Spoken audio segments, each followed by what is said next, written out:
आओ बनाए अपना घर के 9वें सत्र में मेरे से जुड़े सभी देवियों और महानुभावों को मेरा हार्दिक प्रणाम, अभिनंदन, वंदन। साथियों, मैंने जब इस कड़ी को बनाने की शुरुआत की थी तब भी बताया था कि आओ बनाए अपना घर में सिर्फ मेरे अनुभव, मेरे तकनीकी ज्ञान के आधार पर सामान्य तकनीकी ज्ञान से उन सभी लाभार्थियों को मैं अवगत कराना चाहता हूं। उनको ये जो भी ज्ञान मेरे पास है, मैंने सीखा है, वो डिस्ट्रीब्यूट करना चाहता हूं, वो बताना चाहता हूं, वो शेयर करना चाहता हूं। जो अपना घर बनाने जा रहे हैं, और घर जीवन में आदमी बड़ी मुश्किल से एक बार बनाता है, तो घर के बारे में जागरूकता होनी जरूरी है कि जो घर बनने जा रहा है वो कैसा बने। इसी उद्देश्य को लेकर मैंने सोशल मीडिया के माध्यम से आप लोगों से जुड़ने का ये प्रयास किया।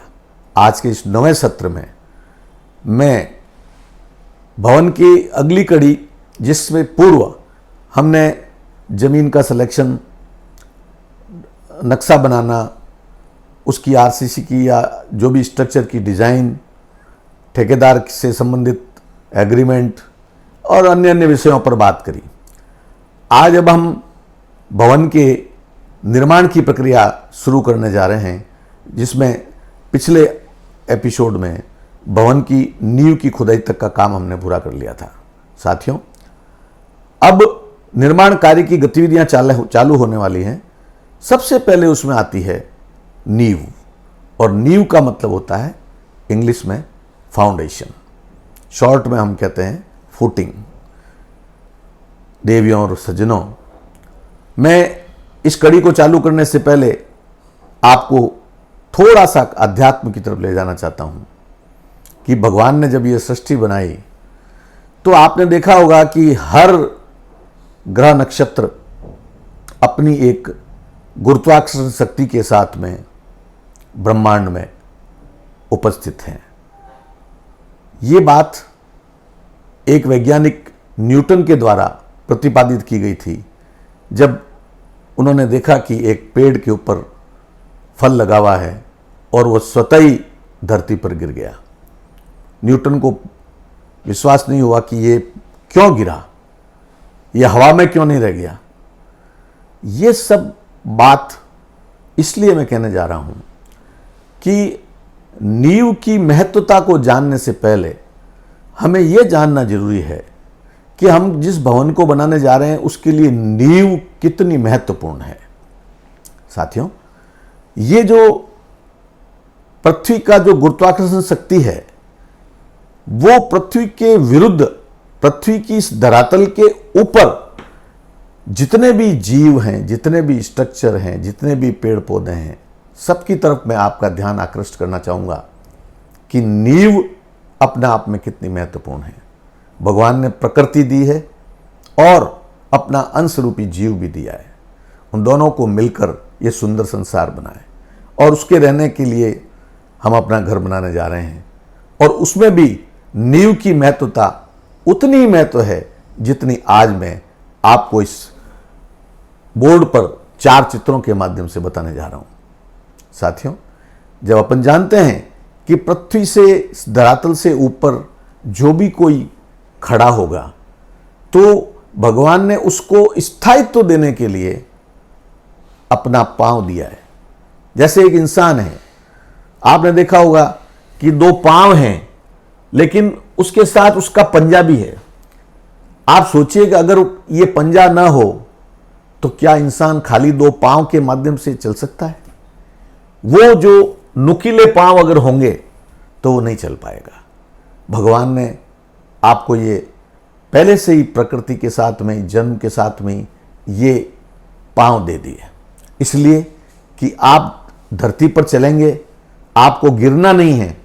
आपके पांव आपको हर समय उस लोड को, जो आपका भार आ रहा है, उसको इस पांव के पंजे पे ट्रांसफर करेंगे। पंजे पर लोड आएगा और उससे आप उसको धरती पर रखकर जो कुल भार आपका आ रहा है उन पंजों पर जो भार आ रहा है वो आपको जमीन पर ट्रांसफर करने का काम करता है। तो ईश्वर ने ये देन हमको जीव के साथ ही दे दी। ये कि ये आप देखें कि हम किसी जानवर की परिकल्पना कर लें तो उनके 2 पांव भी हो सकते हैं, 4 भी हो सकते हैं, लेकिन हर पांव का निचला भाग, चाहे वो हाथी हो, चाहे ऊंट हो, चाहे गाय हो, कुछ भी हो, जो भी जानवर है, वो या तो उसका हार्ड अगला भाग होगा, उसका खुरा होगा, या थोड़ा चौड़ा होगा, चाहे हाथी का भी है, चाहे ऊंट का भी है। तो भगवान ने ये पांव दिए शरीर के भार को सहन करने के लिए, और उसके भार को गुरुत्वाकर्षण शक्ति के विरुद्ध उसको जीव को खड़ा रखने के लिए पांव के साथ में नीचे का ये पंजा दिया है, वो चौड़ा दिया है। आप सोचिए कि ईश्वर ने कितनी बड़ी बात करी, कितना अगर ये नहीं दिया होता तो ये जीव और ये इंसान धरती पर कैसे चलते। कहने का मतलब है कि ईश्वर ने जो प्रकृति के साथ में अपने को ये फुटिंग दी है, इसी फुटिंग की बात हम गुरुत्वाकर्षण शक्ति से जोड़ रहे हैं, क्योंकि इंसान भी गुरुत्वाकर्षण शक्ति के विरुद्ध खड़ा है, ऊपर की तरफ खड़ा है, और जानवर भी खड़ा है। इसी तरह अपन तीसरी जीव की दी हुई, भगवान की दी हुई उस रूप में जाएं जो वृक्ष है।